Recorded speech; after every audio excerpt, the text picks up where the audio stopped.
Bienvenue dans notre étude de 1 Corinthiens. Aujourd'hui, nous arrivons à l'un des chapitres les plus aimés de toute la Bible, le chapitre 13, le magnifique chapitre de Paul sur l'amour. Jésus résume l'ensemble de la loi et des prophètes dans Matthieu 22, 37 à 39 en disant « Jésus lui répondit, tu aimeras le Seigneur, ton Dieu, de tout ton cœur, de toute ton âme et de toute ta pensée. C'est le premier commandement et le plus grand. Et voici le deuxième, qui lui est semblable. Tu aimeras ton prochain comme toi-même. » Il n'est donc pas surprenant de voir Paul appliquer la solution ultime de l'amour divin à presque tous les mots de l'église de Corinthe. Pardonnez cette longue récitation, mais 1 Corinthiens 13 vaut la peine d'être lu d'une traite.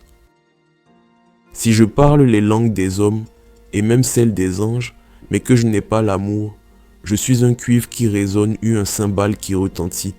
Si j'ai le don de prophétie, la compréhension de tous les mystères et toute la connaissance, si j'ai même toute la foi jusqu'à transporter des montagnes, mais que je n'ai pas l'amour, je ne suis rien. Et si je distribue tous mes biens aux pauvres, si même je livre mon corps aux flammes, mais que je n'ai pas l'amour, cela ne me sert à rien. L'amour est patient, il est plein de bonté. L'amour n'est pas envieux, l'amour ne se vante pas, il ne s'enfle pas d'orgueil, il ne fait rien de malhonnête, il ne cherche pas son intérêt, il ne s'irrite pas, il ne soupçonne pas le mal, il ne se réjouit pas de l'injustice, mais il se réjouit de la vérité. Il pardonne tout, il croit tout, il espère tout, il supporte tout. L'amour ne meurt jamais. Les prophéties disparaîtront, les langues cesseront, la connaissance disparaîtra. En effet, nous connaissons partiellement et nous prophétisons partiellement, mais quand ce qui est parfait sera venu, ce qui est partiel disparaîtra. Lorsque j'étais enfant, je parlais comme un enfant, je pensais comme un enfant, je raisonnais comme un enfant. Lorsque je suis devenu un homme, j'ai mis fin à ce qui était de l'enfant. Aujourd'hui, nous voyons au moyen d'un miroir, de manière peu claire, mais alors nous verrons face à face. Aujourd'hui, je connais partiellement, mais alors je connaîtrai complètement, tout comme j'ai été connu. Maintenant donc ces trois choses restent, la foi, l'espérance, l'amour, mais la plus grande des trois, c'est l'amour. Dans ce chapitre, Paul combine deux idées importantes, la nature des dons spirituels et l'amour de Dieu, à l'œuvre dans les croyants. Paul introduit le chapitre 13 en disant au chapitre 12 verset 31, « Aspirez aux dons les meilleurs. Je vais encore vous montrer la voie par excellence. » Ici, dans 1 Corinthiens 13, Paul montre une bien meilleure façon de régler leurs problèmes, l'amour. Paul nous décrit l'amour véritable, l'amour de Dieu. Paul nous dit que des trois grandes vertus chrétiennes, la foi, l'espérance et l'amour, seul l'amour est éternel. La foi sera un jour remplacée par la vision. L'espoir sera remplacé par la réception. L'amour, quant à lui, durera toute l'éternité dans la présence de Dieu. L'amour est ce qu'il y a de plus beau au monde.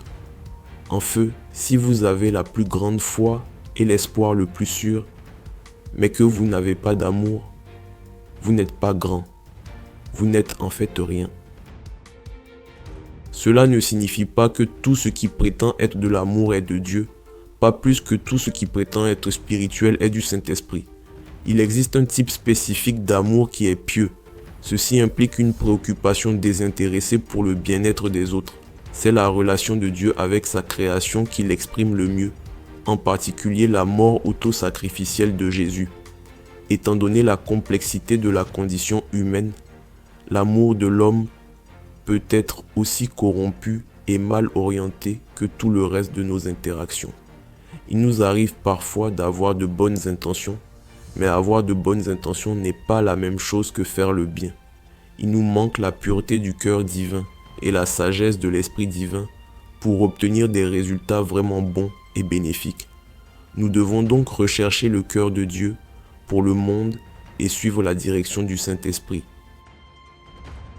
Au verset 4 à 7, Paul explique le concept de l'amour de Dieu par une liste de ses caractéristiques.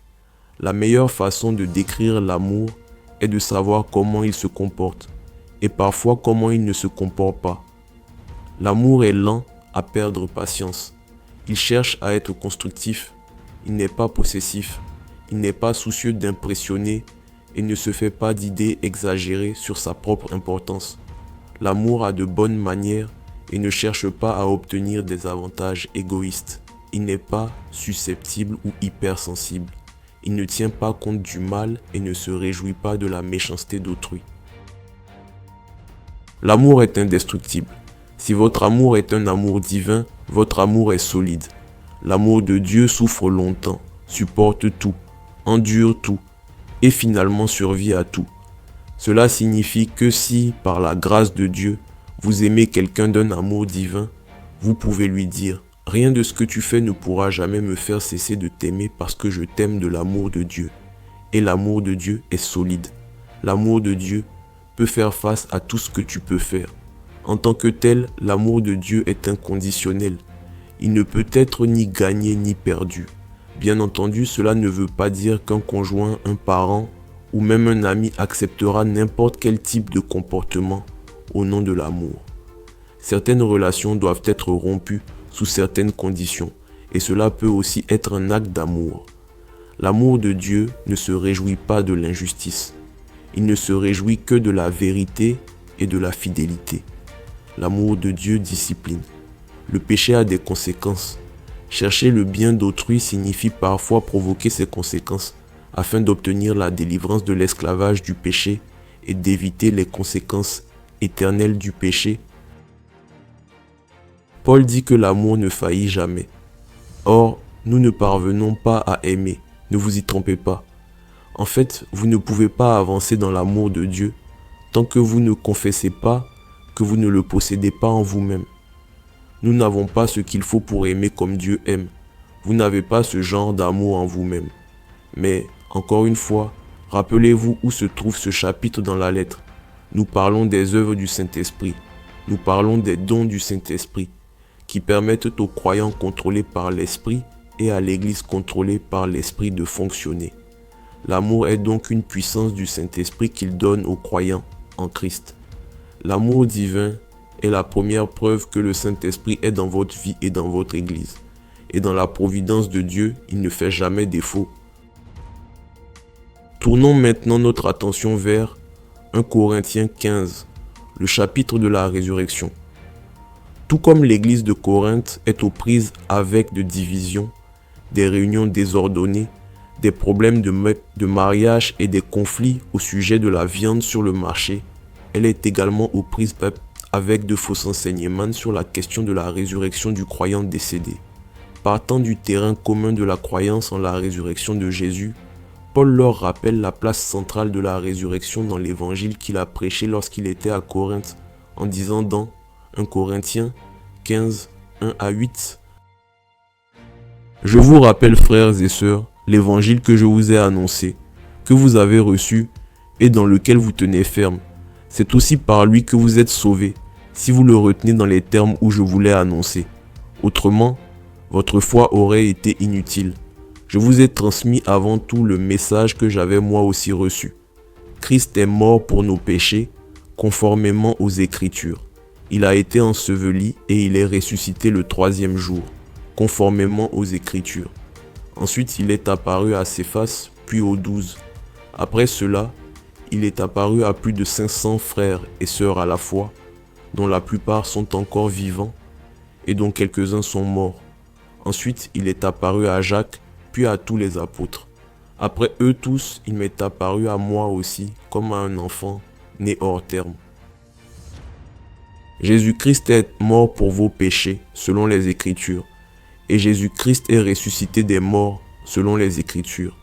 Il s'agit là d'une base solide pour raisonner sur les questions qui se posent. Paul poursuit donc sur cette lancée en disant au chapitre 15, verset 12 « Or, si l'on prêche que Christ est ressuscité, comment quelques-uns parmi vous peuvent-ils dire qu'il n'y a pas de résurrection des morts ?» Paul note que la résurrection de Jésus et l'espérance de la résurrection pour le croyant sont liées. Elles relèvent d'une même promesse divine. En effet, il appelle la résurrection de Jésus les premiers fruits, le premier avant-goût de la récolte à venir. Si le Christ est ressuscité, les fidèles le seront aussi. Cela va dans les deux sens.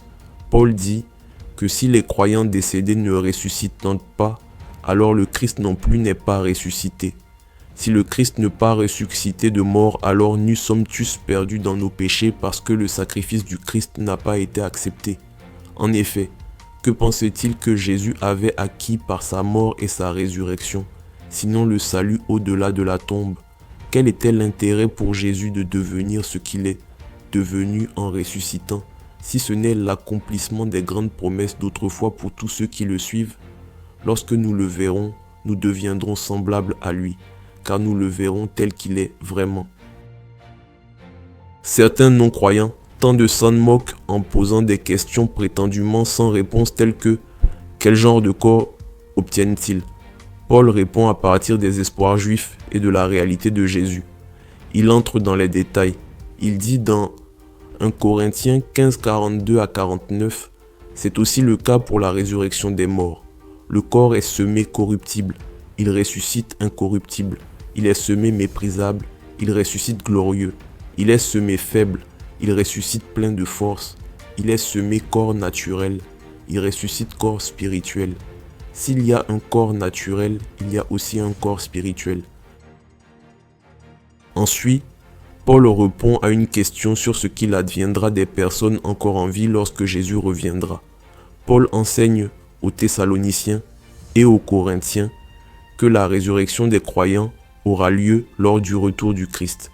Il dit dans 1 Corinthiens 15, 50 à 57, « Ce que je veux dire, frères et sœurs, c'est que notre nature actuelle ne peut pas hériter du royaume de Dieu, et que ce qui est corruptible n'hérite pas non plus de l'incorruptibilité. Voici, je vous dis un mystère, nous ne mourrons pas tous, mais tous nous serons transformés. » Quelle vérité pratique tirons-nous de tout cela? Paul présente ces vérités comme des points d'ancrage pour l'espérance présente et pour la persévérance dans l'œuvre du Christ.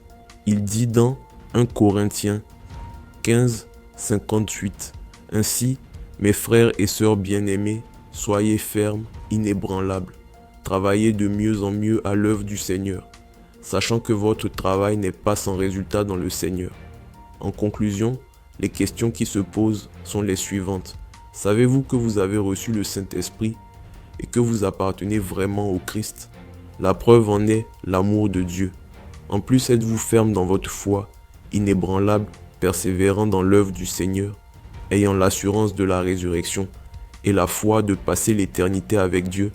Faites confiance à l'évangile du Seigneur Jésus-Christ et acceptez son amour inconditionnel, inspirant et indestructible pour vous aujourd'hui, et priez pour que vous puissiez faire rayonner cet amour auprès des autres